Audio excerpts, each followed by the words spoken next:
కార్తీక పురాణం 2వ అధ్యాయం సోమవార వ్రత మహిమ. ఓమిత్యేకాక్షరం బ్రహ్మవ్యాహరంతి త్రయస్సిక తస్మై తారాత్మనే మేధాదక్షిణామూర్తయే నమః. జనక, ఇంతవరకు నీకు కార్తీక మాసమునందాచరించవలసిన విధి క్రమము మాత్రమే తెలియజేసితి. కార్తీక మాసములో సోమవార వ్రతమునకు ప్రత్యేక ప్రాముఖ్యము గలదు. కాన సోమవార వ్రత విధానమును, దాని మహిమను గురించి వివరింతును. సావధానుడవై ఆలకించుము. కార్తీక మాసములో సోమవారము శివునకు అత్యంత ప్రీతికరమైన రోజు. ఆ రోజున స్త్రీ కానీ పురుషుడు కానీ ఏ జాతి వారైనా కానీ రోజంతయు ఉపవాసముండి నదీ స్నానం చేసి తమ శక్తి కొలది దాన ధర్మములు చేసి నిష్ఠతో శివదేవునకు బిల్వపత్రములతో అభిషేకము చేసి సాయంత్రం నక్షత్ర దర్శనము చేసిన తరువాత భుజించవలయును.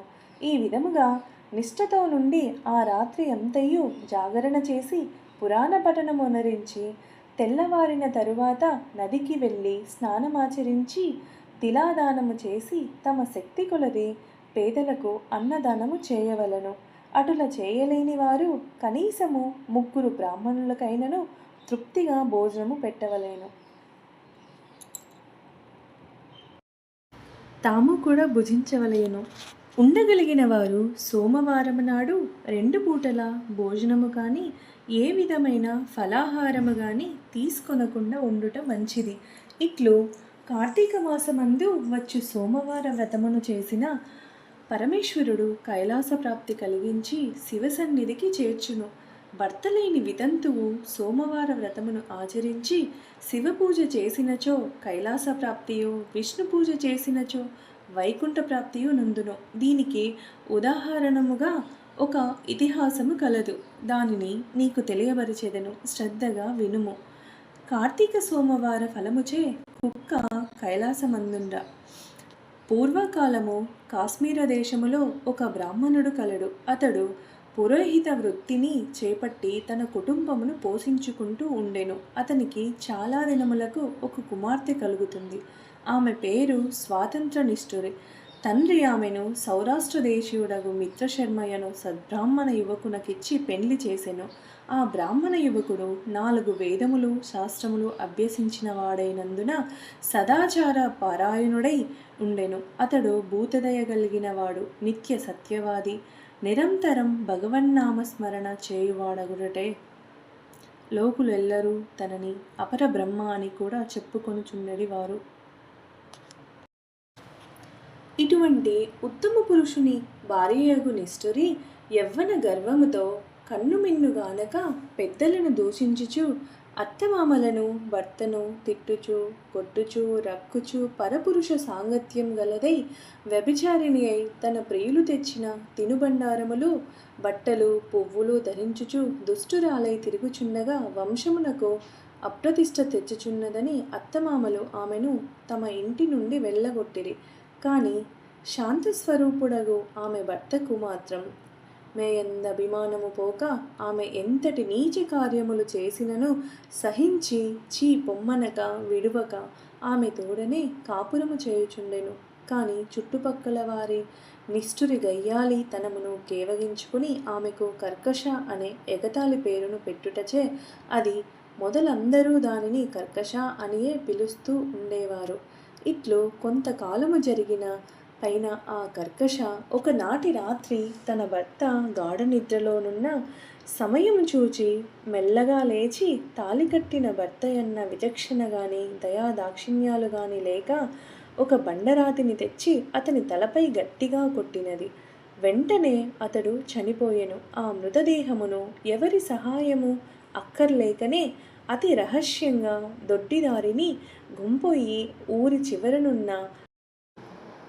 చివరనున్న పాడునూతిలో పడవేసి పైన చెత్త చెదారములతో నింపి ఏమియో ఎరుగని దానివలే ఇంటికి వచ్చెను. ఇక తనకు ఏ ఆటంకములు లేవని ఇంక విచ్చలవిడిగా సంచరించుచు తన సౌందర్యం చూపి ఎందరినో క్రీగంటని వశపరుచుకుని వారల వ్రతములు పాడు చేసి నానాజాతి పురుషులతోడను రమించుచు వర్ణశంకరురాలయ్యెను. అంతేగాక పడుచు కన్యలను భర్తలతో కాపురం చేయుచున్న పడుచులను తమ మాటలతో చేరదీసి వారికి కూడా దుర్బుద్ధులు నేర్పి పాడు చేసి విటులకు తార్చి ధనార్జన కూడా చేయసాగెను.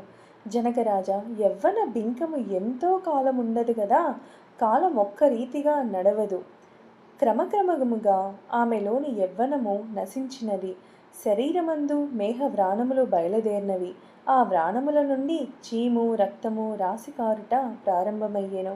దానికి తోడు శరీరమంతా కుష్ఠవ్యాధి బయలుదేరి దుర్గంధము వెలువడుచున్నది. దినదినము శరీర పటుత్వము కృశించి కురూపి అయి భయంకర రోగములతో బాధపడుచున్నది. ఆమె యవ్వనములో ఉండగా ఎన్నో విధాల తృప్తి కలిగించిన విటులయే ఒక్కరు ఇప్పుడామెను తొంగి చూడరైరి. ఆ పరిసర ప్రాంతానికి వెళ్ళిన ఎడల తము నెటులైనను పలకరించు, ఆ వీధి ముఖమైనను చూడకుండిరి. కర్కశ ఇటువంటి నరక బాధలను అనుభవించుచు పురుగులు పడి కొంతకాలమునకు చనిపోయినది. బ్రతికినన్నాళ్ళు ఒక్కనాడైనా పురాణ శ్రవణమైనను చేయని పాపిష్టురాలు గదా.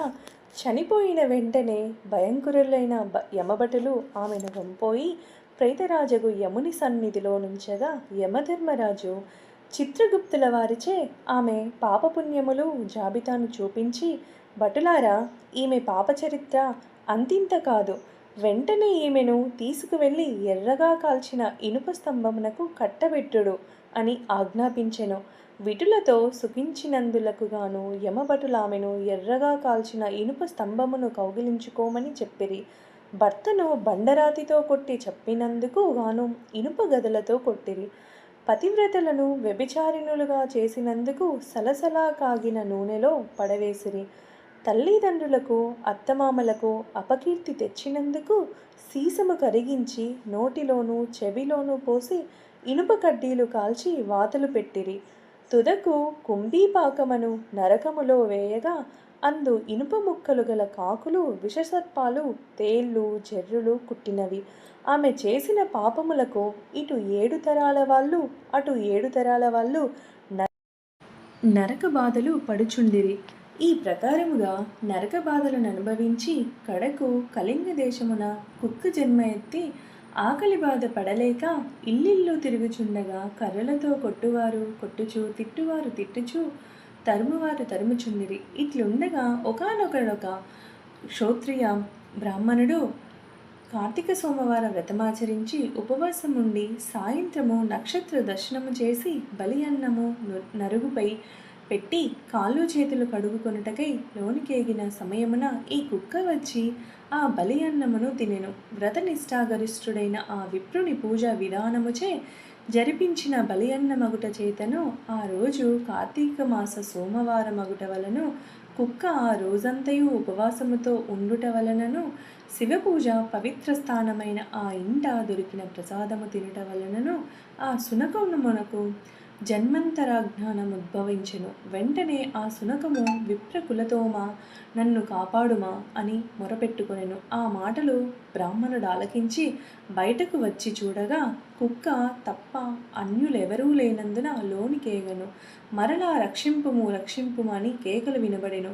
మరలా విప్రుడు బయటకు వచ్చి, ఎవరు నీవు, నీ వృత్తాంతమేమి అని ప్రశ్నించగా, ఎంత నా కుక్క మహానుభావ, ఈ పుట్టుకకు వెనుక 15 జన్మల ముందు విప్రకులాంగునను నేను వ్యభిచారినైన అగ్నిసాక్షిగా పెండ్లాడిన భర్తను చంపి వృద్ధాప్యంలో కుష్ఠురాలైన తనువు చాలించిన తరువాత యమదూతల వల్ల మహానరకం అనుభవించి నా పూర్వీకుల పుణ్యఫలము వల్ల ఈ జన్మలో కుక్కనైతిని.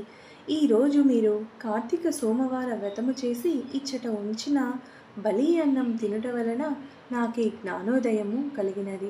కావున ఓ విప్రోత్తమ, నాకు మహోపకారంగా మీరు చేసిన కార్తీక సోమవార వ్రతఫలం ఒకటి ఇచ్చి నాకు మోక్షము కలిగించమని ప్రార్థించుచున్నాను అని వేడుకొనగా, కార్తీక సోమవార వ్రతములో చాలా మహత్యమున్నదని గ్రహించి ఆ బ్రాహ్మణుడు ఒక సోమవారం నాటి ఫలమును ఆమెకు దారబోయగా వెంటనే ఒక పుష్పక విమానము అక్కడికి వచ్చెను. ఆమె అందరికీ వందనము చేసి అక్కడి వారందరూ చూచుచుండగానే ఆ విమానమెక్కి శివ సాన్నిధ్యమున కేగెను. వింటివా జనక మహారాజా, కావున ఈ కార్తీక సోమవార వ్రతమాచరించి శివ సాన్నిధ్యమును పొందుమని వశిష్ఠునకు హితబోధ చేసి ఇంకను ఇట్లు చెప్పడొదగిరి. ఇట్లు స్కాంద పురాణాంతర్గత వశిష్ఠ ప్రోక్త కార్తీక మహత్యమందలి 2వ అధ్యాయము 2వ రోజు పారాయణము సమాప్తము.